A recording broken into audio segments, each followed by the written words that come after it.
मराठा समाजाला आरक्षण देताना सरकारनं 102 व्या घटना दुरुस्तीतील तरतुदीचा अभ्यास करण्याची गरज असल्याचं मत शरद पवार यांनी व्यक्त केलं. घटनेत तरतुदीचे मुद्दे सरकारनं लक्षात घेतले नसतील तर आरक्षण कोर्टात टिकणार नसल्याचा दावा शरद पवारांनी केलाय. साताऱ्यातल्या पाटण इथल्या शेतकरी मेळाव्यात ते बोलत होते.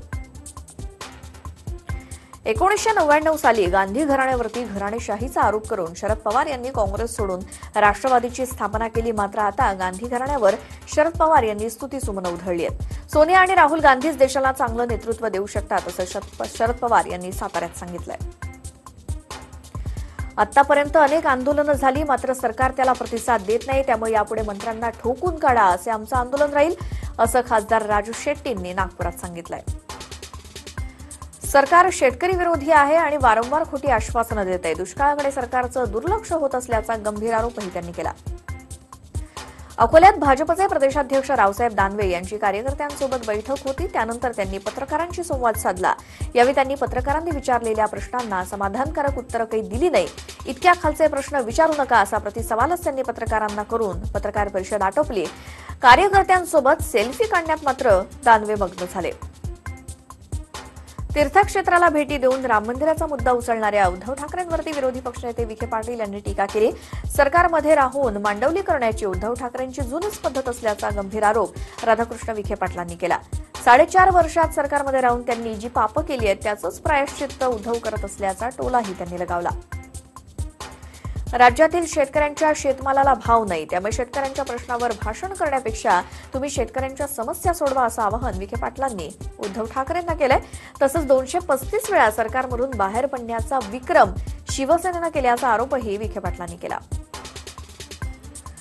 अहमदनगरला राधाकृष्ण विखे पाटील यांनी अतिक्रमणाविरोधात आत्मदहन करणाऱ्या तौसिफ शेख यांच्या कुटुंबाची भेट घेऊन त्यांचं सांत्वन केलंय. तसंच यावेळी 1 लाखाची मदत करून तौसिफच्या मुलांचा शिक्षणाचा खर्च करणार असल्याचं आश्वासन विखे पाटलांनी दिलं.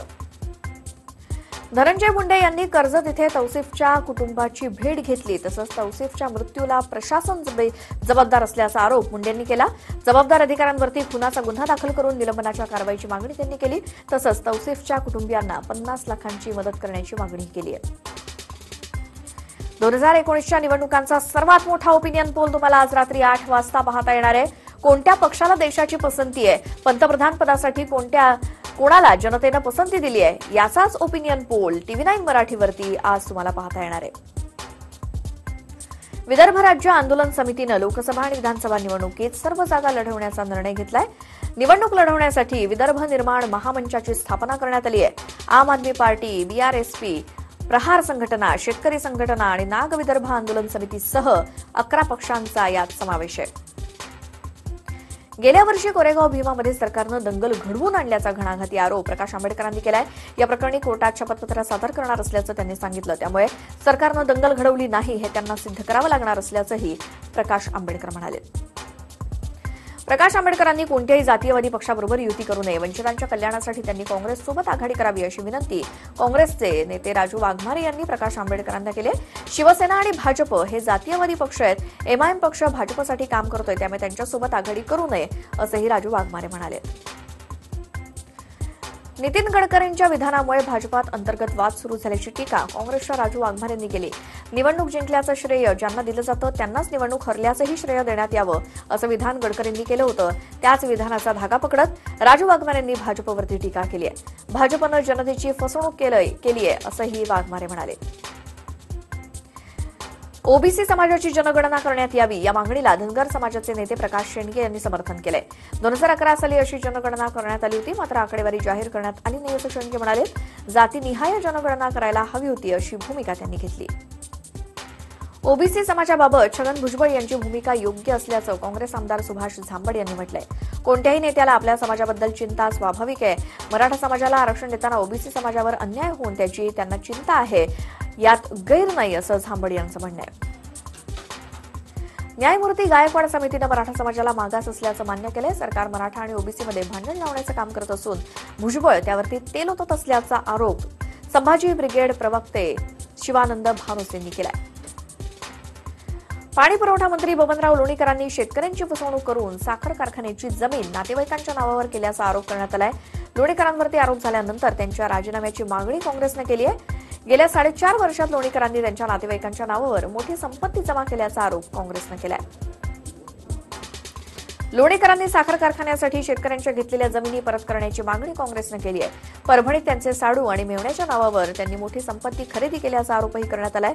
त्यामुळे त्यांच्या संपत्तीची चौकशी करून त्यांचा राजीनामा घेण्याची मागणी काँग्रेसनं केली आहे. पाणी पुरवठा मंत्री बबनराव लोणीकरांवरती भ्रष्टाचाराचे आरोप करणाऱ्या राष्ट्रवादीच्या बळीराम कडपे यांना धमक्या येत असल्याचा आरोप त्यांनी केलाय. बबनराव लोणीकर यांच्यावरील आरोप थांबवा नाहीतर लक्षात ठेवा अशी धमकी फोनवरून मिळाल्याचा दावा बळीराम कडपेंनी केलाय. पुढील 2-3 दिवसात थंडीचा कडाका आणखी वाढणार असल्याचा अंदाज पुणे वेधशाळेकडून व्यक्त करण्यात येतोय. उत्तर आणि मध्य महाराष्ट्रात 26 ते 28 डिसेंबर दरम्यान थंडीची लाट येण्याची शक्यता वर्तवण्यात येते. अकोल्यातील गायगाव इथल्या गणपतीच्या मूर्तीला सांताक्लॉजचे कपडे घालण्यात आले याची माहिती विश्व हिंदू परिषदेला मिळताच त्यांनी गणपतीच्या मूर्तीवरील सांताक्लॉजचे कपडे काढून पंचामृत आणि गंगाजलानं मूर्तीचा अभिषेक केला. सांताक्लॉजचे कपडे घातल्यानं मूर्ती अशुद्ध झाल्यानं मूर्तीला अभिषेक घालण्यात आला. अटल बिहारी वाजपेयी यांच्या नावानं राज्यात 13 आंतरराष्ट्रीय शाळा सुरू करण्यात आल्या आहेत. मुख्यमंत्री देवेंद्र फडणवीस आणि केंद्रीय मनुष्यबळ विकास मंत्री प्रकाश जावडेकर यांच्या प्रमुख उपस्थितीत सह्याद्री अतिथीगृह इथे झालेल्या कार्यक्रमात या शाळांचा शुभारंभ झाला. भारतरत्न अटल बिहारी वाजपेयी यांच्या जयंतीनिमित्त मुख्यमंत्री फडणवीस यांनी त्यांची आवडती कविता सादर करून त्यांना स्वरवंदन वाहिलंय. ठाण्यात वाजपेयी यांच्या जयंती दिनानिमित्तानं स्वरवंदन कार्यक्रमाचं आयोजन करण्यात आलं होतं. यावेळी ज्येष्ठ नागरिकांना अटल ज्येष्ठ सन्मान पुरस्कारानं गौरवण्यात आलं. मुंबईतील रवींद्र नाट्य मंदिरात अटल बिहारी वाजपेयी यांच्या जन्मदिवशी त्यांच्या कार्याचा गौरव करण्यात आला. अटलजी आमच्या सर्वांकरता अमर असल्याचे उद्गार मुख्यमंत्री देवेंद्र फडणवीसांनी काढले. तसंच अटलजी विचारांच्या स्वरूपात नेहमीच आमच्यासोबत असणार असल्याचं मुख्यमंत्र्यांनी यावेळी सांगितलं.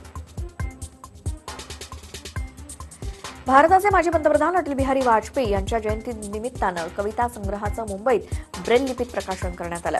बांद्रा रेक्लेमेशन जवळ स्पॅस्टिक सोसायटीमध्ये केंद्रीय मंत्री सुरेश प्रभू यांच्या हस्ते हा सोहळा पार पडला. अटल विश्वास या नावानं ब्रेल लिपीतील या पहिल्या कविता संग्रहाचा प्रकाशन सोहळा पार पडला. मुंबईतल्या परळ इथल्या नरे पार्कमधील कोकण महोत्सवाचं उद्घाटन राज ठाकरेंच्या हस्ते झालं.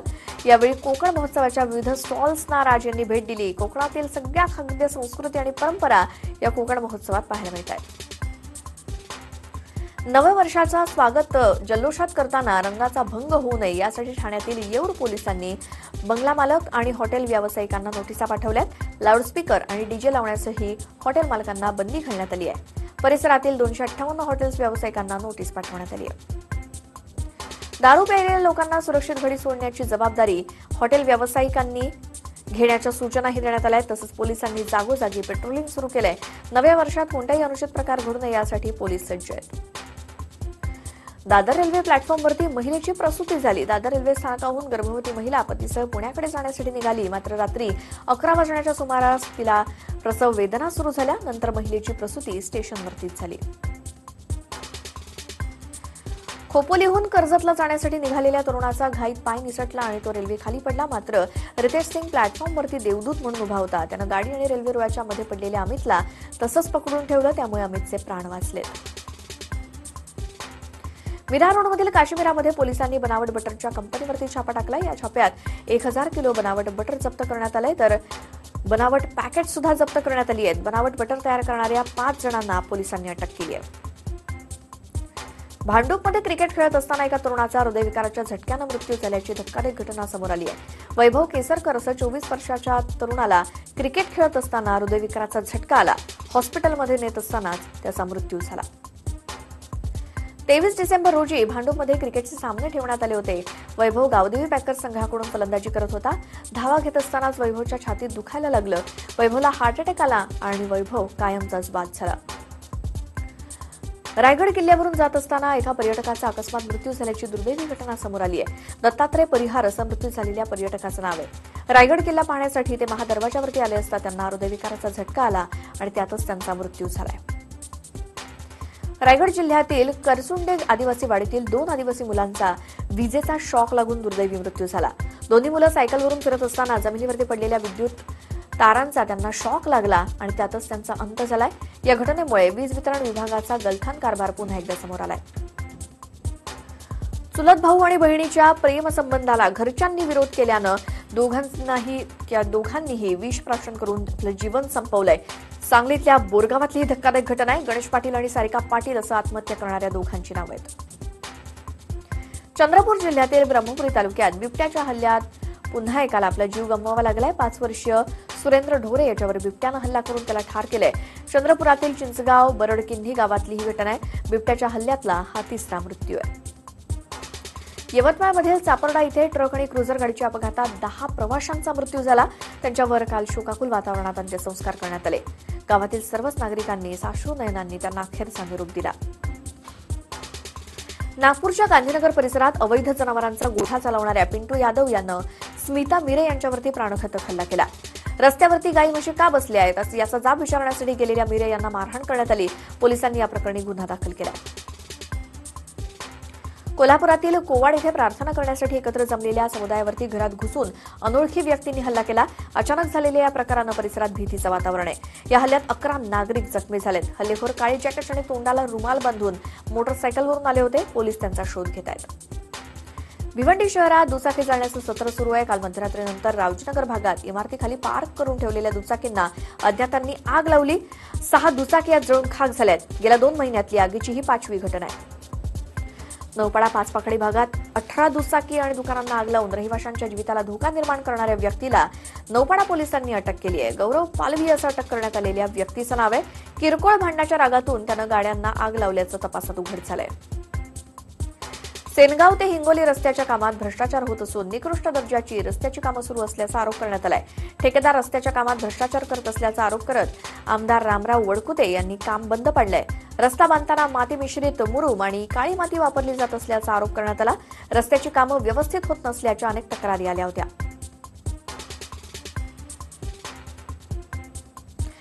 महाराष्ट्र केसरी बाळा रफिक शेख यानं मानाची गदा गुरु हिंद केसरी स्वर्गीय गणपतराव आंदळकर यांना अर्पण केली. बाळा रफिक शेख याचं कोल्हापुरात अगदी जंगी स्वागत करण्यात आलं. कोल्हापुरातल्या न्यू मोतीबाग तालमीत रफिकनं कुस्तीचे धडे घेतले. त्या तालमीत रफिक गेला आणि तालमीतील सहकाऱ्यांकडूनही रफिकचं अगदी जल्लोषात स्वागत करण्यात आलं. वस्ताद गणपतराव आंदळकर ज्या ठिकाणी बसून कुस्तीचे धडे घ्यायचे त्या ठिकाणी बालानं नमस्कार केला. मेडिकल कॉलेजमधील डॉक्टर्सना गेल्या 3 महिन्यांपासून स्टायपंड मिळालं नसल्यानं त्यांनी गांधीगिरी करून सरकारचा निषेध केलाय. रस्त्यावरती फळं विकून सरकारविरोधात त्यांनी आंदोलन केलंय. ग्रामस्थांसह जनावरांना पिण्यासाठी गोदावरी नदीच्या पात्रात पाणी सोडण्यात यावं या मागणीसाठी ग्रामस्थांनी थेट गोदावरी नदीच्या पात्रातच झोपा काढू आंदोलन सुरू केलंय. जालना जिल्ह्यातील घनसावंगी तालुक्यातील गुंज गावालगतच्या नदीपात्रात हे आंदोलन सुरू आहे. 3 दिवसांपासून सुरू असलेल्या या आंदोलनात 5 गावातील सरपंच उपसरपंचांसह ग्रामस्थ सहभागी झालेत. पावसाच्या कमतरतेमुळे यंदा नदीपात्र कोरडं आहे. त्यामुळे नदीपात्रात पाणी सोडण्याची मागणी करण्यात येते. पुण्यातील मुळा मुठा नदीमधून सांडपाणी उजनी धरणात जातं. मात्र हे पाणी दूषित असल्याचं स्पष्ट झालंय. उजनी धरणातील पाण्यात पारा, शिस आणि अनेक रासायनिक घटक आढळून आलेत. उजनीचं पाणी हे मानव म्हणजेच माणसं आणि जनावरांनाही पिण्यायोग्य नाही असा निष्कर्ष निघाल्यानं खळबळ उडाली आहे. उजनी धरणातील पाण्यात diesel oxygen, biochemical oxygen, chemical oxygen, demand nitrate आणि सल्फेट आढळून आलंय. राज्यभरात लागू होणाऱ्या कायद्यांची आणि नियमांची अंमलबजावणी ज्या मंत्रालयातून केली जाते त्या मंत्रालयातच नियमांना केराची टोपली दाखवली गेली. मुंबई महापालिकेनं आदेश दिल्यानंतरही मंत्रालयात दररोज गोळा होणाऱ्या 500 किलो ओला कचऱ्याची विल्हेवाट लावण्यासाठी मंत्रालय प्रशासनाला अजून मुहूर्तच सापडला नाही. सिंधुदुर्गातील दोडामार्ग तालुक्यातील गिरोडेमध्ये एक बिबट्या फासकीत अडकला. अनेकदा प्रयत्न करूनही बिबट्याला फासकीतून बाहेर काही पडता येत नव्हतं. एका शेतकऱ्यानं बिबट्या फासकीत अडकल्याची माहिती वनविभागाला दिली. त्यानंतर वनविभागानं बिबट्याची सुटका केली. सारंगखेडा चेतक फेस्टिव्हलचं मुख्य आकर्षण घोड्यांची शर्यत. चाल आणि धावण्याची शर्यत अशा 2 प्रकारात ही स्पर्धा होते. या शर्यतीमध्ये 40 घोड्यांनी सहभाग घेतला. घोड्यांच्या शर्यतीचा थरार अनेकांनी या फेस्टिव्हलमध्ये अनुभवलाय. चेतक फेस्टिव्हलमध्ये घोड्याच्या शर्यतीत लाखोंची बक्षिसं ठेवण्यात आली होती. प्रथम येणाऱ्या घोड्याला तब्बल 1 लाखांचं बक्षीस देण्यात आलं. दुसऱ्या आणि तिसऱ्या क्रमांकाच्या घोड्याला अनुक्रमे 51,000 आणि 31,000चं बक्षीस देण्यात आलं. मुंबई पोलीस खात्यातील उत्तम अधिकारी म्हणून सेवानिवृत्त झालेले विलास तुपे यांनी ट्रॅप्स अँटी करप्शन हे पुस्तक दिलंय आणि मुंबईमध्ये त्यांच्या पुस्तकाचं प्रकाशन पोलीस महासंचालक डी शिवानंद यांच्या हस्ते झालं. जामनेर तालुक्यातील वाकोद इथे राहणाऱ्या एका बापानं आपल्या 6 वर्षांच्या मुलांसाठी एक अनोखी खेळण्यातली बाईक बनवली आहे. टाकाऊ वस्तूंपासून या मुलासाठी दुचाकी तयार केली. त्याला सैराट बाईक असं नाव दिलं गेलंय. 1 लिटर पेट्रोलमध्ये ही सैराट बाईक 80 किलोमीटर धावते. शिर्डीतील राजूर येथे कृषी प्रदर्शन सुरू आहे. यात विविध रानभाज्या पाहायला मिळत आहेत. दुर्गम भागातील औषधी वनस्पती, रानभाज्या या प्रदर्शनात आहेत. आदिवासी बांधव जंगलातील रानभाज्या गोळा करतात, त्यांना बाजारपेठ मिळावी हाच यामागचा हेतू आहे. शिवसेना प्रमुख बाळासाहेब ठाकरे यांच्या जीवनचरित्रावरती आधारित ठाकरे चित्रपटाच्या प्रदर्शनाची जोरदार तयारी आहे. फक्त निर्मातेच नव्हे तर प्रेक्षक आणि सेलिब्रिटी सगळ्यांनाच या चित्रपटाची उत्सुकता आहे. वसईत ख्रिसमसची धूम आहे. वसईतील विविध गावागावात कार्निव्हलचं आयोजन करण्यात आलं होतं. होळी गावासह आजूबाजूच्या 3 गावांनी एकत्र येऊन कार्निव्हल रॅली काढली होती. एक छोटासा ब्रेक आपण इथे घेतोय. पाहत राहा TV9 मराठी.